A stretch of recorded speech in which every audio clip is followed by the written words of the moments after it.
यह कहानी उस रात की है जब एक बस में बैठे हुए यात्री कभी यह नहीं जान पाए थे कि उसकी यात्रा सिर्फ एक रात की यात्रा नहीं बल्कि उसके जीवन का आखिरी सफर साबित होगी। यह कहानी एक ऐसी बस के बारे में है जो एक कब्रिस्तान के पास से गुजरने के बाद यात्रियों के लिए खौफनाक और रहस्यमय मोड़ पर आ जाती है। तो क्या आप यह जानना चाहते हैं कि उस रात उस बस में क्या हुआ था? तो जुड़े रहे हमारे साथ कहानी के अंत तक। कहानी को शुरू करने से पहले आप लोगों से एक छोटा सा रिक्वेस्ट है, जो लोग हमारे चैनल पर न्यू है वो हमारे चैनल को सब्सक्राइब करें और वीडियो को लाइक करें। तो चलिए बिना किसी देरी के कहानी को शुरू करते हैं। यह कहानी उस रात की है जब अवर्ण और उसकी दोस्त नेहा, संजय, कुणाल और कृतिका ने अपनी यात्रा शुरू की। वे सब एक पुराने और बहुत ही डरावनी जगह से होकर जा रहे थे जिसका नाम था काली घाट। एक ऐसा क्षेत्र जो अपने खौफनाक और अनसुलझी घटनाओं के लिए प्रसिद्ध था। लोग कहते थे कि वहां रात के समय अजीब आवाजें सुनाई देती है और कुछ लोग ये भी कहते हैं कि जो वहां गया वह लौटकर वापस नहीं आया। बस पर चढ़ने के बाद सब लोग अपनी अपनी सीटों पर बैठ गए थे।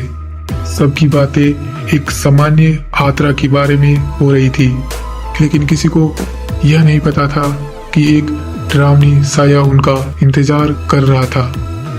बस धीरे धीरे चल पड़ी और यात्री एक दूसरे से बातचीत करते हुए अपनी मंजिल की तरफ बढ़ रहे थे। जैसे जैसे बस काली घाट के पास पहुंचने लगी, अचानक कुछ अजीब होने लगा। हवा में एक हल्की सी गंध फैली जो पहले से सामान्य नहीं थी।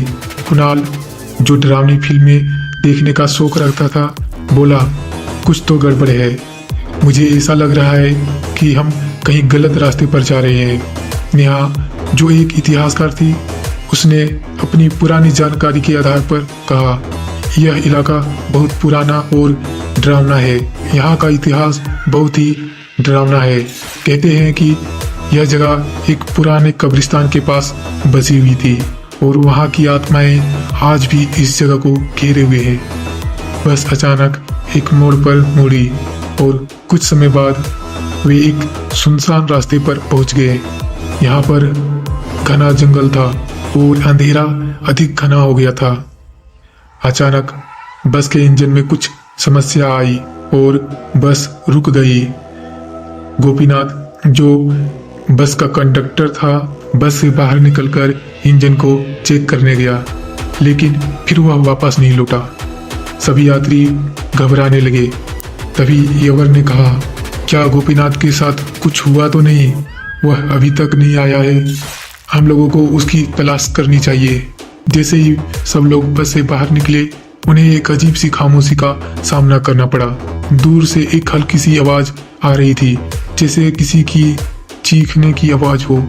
कृतिका, जो सामान्य रूप से बहुत शांत रहती थी, उसने कहा, क्या तुम्हें भी यह आवाज सुनाई दी? यह किसी इंसान की आवाज नहीं हो सकती। तभी कुणाल बोला, यह सब डरावना लगता है। यही वो जगह है जहाँ लोग रात के समय गायब हो जाते हैं। तभी सबने देखा कि गोपीनाथ कहीं नहीं था। सभी यात्री वापस बस की ओर बढ़े, लेकिन जब बस को देखा तो एक अजीब सी चीज ने सभी को डर में डाल दिया। बस की खिड़की से अंदर देखो तो कोई नहीं था, लेकिन उस खिड़की के पास खड़े हुए किसी इंसान की छाया दिखाई दे रही थी, जो एकदम सफेद कपड़ा पहना हुआ था। संजय ने चिल्लाते हुए कहा, यह क्या है? जैसे ही सभी यात्री डर के साथ बस के पास खड़े थे, अचानक बस के इंजन में जोर से आवाज आई और बस एक बार फिर से चल पड़ी। लेकिन यह बस अब एक भटकती हुई बस बन चुकी थी। बाहर का नजारा बदल चुका था। वे जिस रास्ते पे जा रहे थे, वह रास्ता घने जंगल में बदल चुका था और आसपास कोई इंसान नहीं था। किसी तरह सबने महसूस किया कि बस अब उसी कब्रिस्तान के पास आ चुकी थी जहां से शुरू होने वाली डरावनी किस्से खत्म नहीं होते थे। तभी बस एक मोड़ पर मुड़ी और सामने एक पुराना टूटा हुआ कब्रिस्तान नजर आया। जैसे ही उन्होंने यह देखा, बस एक जोर से रुक गई। सामने की खिड़की पर एक सफेद रंग की धुंध सी दिखने लगी। अचानक सबकी नजरें एक कब्र के पास रुक गई, जिस पर एक नाम लिखा हुआ था, गोपीनाथ। यह देखकर सभी का दिल रुक गया।